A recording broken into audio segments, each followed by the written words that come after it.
ভারতের মুসলিম লিডার আসাদুদ্দিন ওয়েসি নরেন্দ্র মোদীর সরকারকে সাপোর্ট করলো বাংলাদেশের হিন্দু ইস্যু নিয়ে।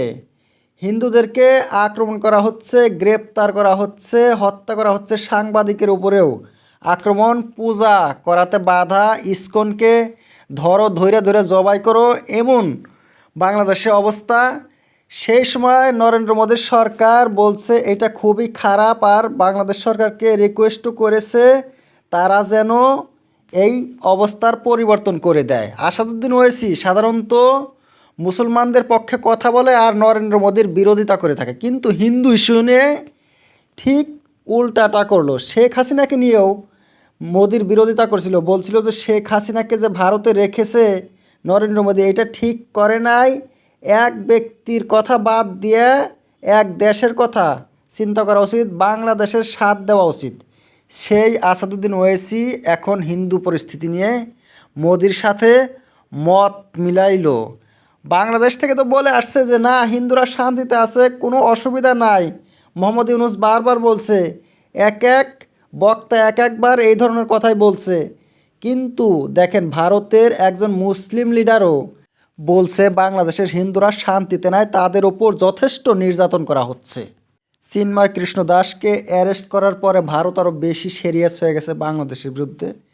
কিন্তু বাংলাদেশের তত্ত্বাবধায়ক সরকার মোহাম্মদ ইউনূস একটা কথায় ঘুরা বলে আসছে যে ভারত অপপ্রচার করছে বাংলাদেশে কোনো অসুবিধা নেই হিন্দুদের। জামাত ইসলামী বলছে যে ভারত কলুষিত করছে বাংলাদেশকে, কলুষিত। বাংলাদেশ হয়েছে পবিত্র দেশ, বাংলাদেশ হয়েছে শান্তির দেশ, সেই দেশের বদনাম করছে ভারত। জামাত ইসলামীর আমির শফিকুর রহমান বলছিল, তত্ত্বাবধায়ক সরকার বলছে ভারতের বিরোধিতা করতে হবে, বাংলাদেশে কি ঘটছে সেটা সত্যগুলো আমাদেরকে বলতে হবে ইন্টারন্যাশনাল মিডিয়ার সামনে।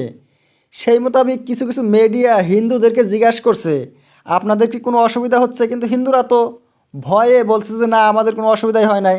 যদি বলে যে আমাদের উপর অত্যাচার করা হচ্ছে, আরও বেশি করে করবে বাংলাদেশ। হিন্দু শিক্ষকরা ভয়ে পদত্যাগ করেছে, কিন্তু নতুন হিন্দু শিক্ষকদের ইন্টারভিউ নিচ্ছে মিডিয়া। শিক্ষকরা বলছে আমরা তো শান্তিতেই আছি, আমাদের আর কোন অসুবিধা হচ্ছে, কোনো অসুবিধা নাই। এগুলো হয়েছে ভয়ে, হিন্দু টিচাররা ভয় করছে। আবার যদি আমাদের পদত্যাগ করতে হয়, জঙ্গলিরা তো বাংলাদেশে চলছে, জঙ্গলিদের রাজত্ব, জঙ্গলিরা যে কোনো অবস্থার সৃষ্টি করতে পারে।